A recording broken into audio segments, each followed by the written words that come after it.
everyone, and thanks so much for joining us for this technology update. I'm Anthony Smith, Chief Economist here at FreightWaves, and today I'm joined by John Vaccaro, President at Better Way Supply Chain Services and founder of PalletTrader.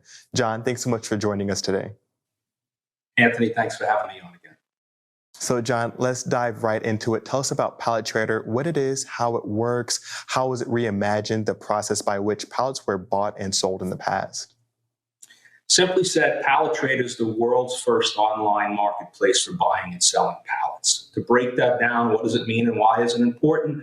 If we think about freight and how freight has evolved in the last 25, 30 years between load boards, indexes, online bids, transportation management systems, none of that has occurred in pallets. And yet the volume and the importance of pallets is equal to transportation. So we've been in both sectors, and I think that's what my inspiration was. You know, I spend half of my day in the world of transportation, high tech, and the other side is pallets, and it's kind of low tech. And it dawned on me a few years ago that this was missing and that it was warranted by the size of the pallet industry. It's over a $15 billion industry. So the light bulb went off and I says, this is overlooked. And if we don't do this, somebody else will. And it may be a technology play. It may be some, no disrespect, but some young kid in a college dorm room. And, you know, that's going to bring disruption, but the wrong disruption to this industry. So we built PalletTrader, you know, as a pallet provider in the industry for the industry is what we did. How it works is it's much like an Amazon, an eBay, a LinkedIn, and Etsy. I kind of drew on my experience and inspiration from all of those online sites to pick the best of breed. So basically, buyers and sellers could go on like on Amazon, and they have an instant online marketplace to post their goods. They could post it for a price. It doesn't have to be a bid. I also like the eBay type functionality where you could have a buy it now or you could have a bid, so that's on there as well. You know, LinkedIn inspired me with the private messaging and the private groups. I felt, you know, if I'm going to create this tool, it should not only be a buyers and sellers marketplace, I should wrap a TMS type system in there for pallets. Give people another reason other than just buying and selling to be there. Give them the tools. That's what Rose TMS is, right? It was the ability to go in, input your data, track your loads, get bill of ladings, get paid right away. So that's kind of what we're bringing to it in a nutshell in PalletTrader.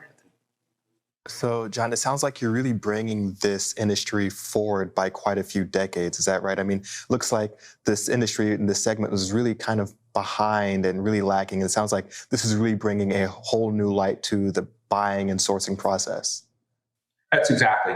You know, for a lot of ways, again, the pallet industry in my mind is somewhere caught in the late 80s, early 90s as far as what they do. Don't get me wrong, the owners of the businesses are all tech savvy.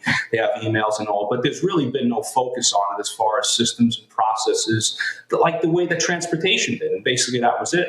So, you know, we're not reinventing the wheel, we're just reapplying it in a different model.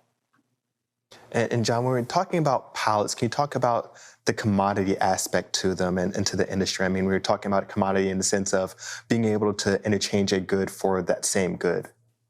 Yeah, you know what, pallets, that's what kind of made it so conducive to being an online marketplace. You know, pallets is a very big industry, but there's only a handful of different pallet sizes and types. There's not thousands of SKUs. Maybe there's 10 or 15 of them.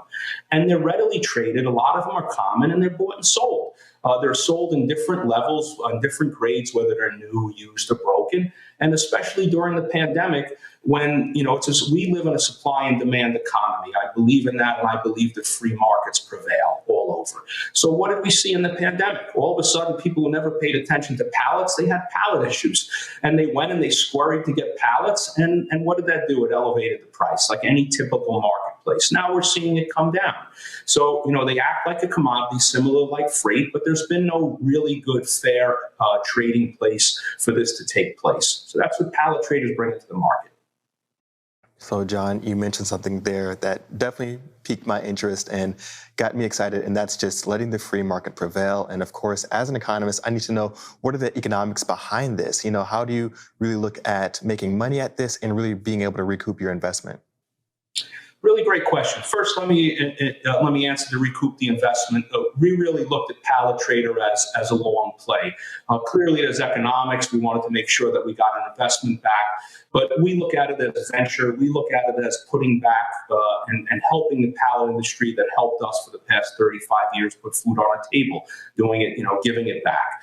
So there's definitely an economic play in the end, but we play long. So I'm really not looking, when do I get my investment back? I want to see it work. I want to create something really special. I want it to be a great experience. But to answer your question, when we were building this, cost was very much in my mind. How do I go to market with this? We definitely didn't want to be a broker working on margin. What we wanted to do was we chose the marketplace, the Amazon, eBay type, where it would be a fee. Now, when I thought about a fee, I knew it needed to be very low in order for people to use it.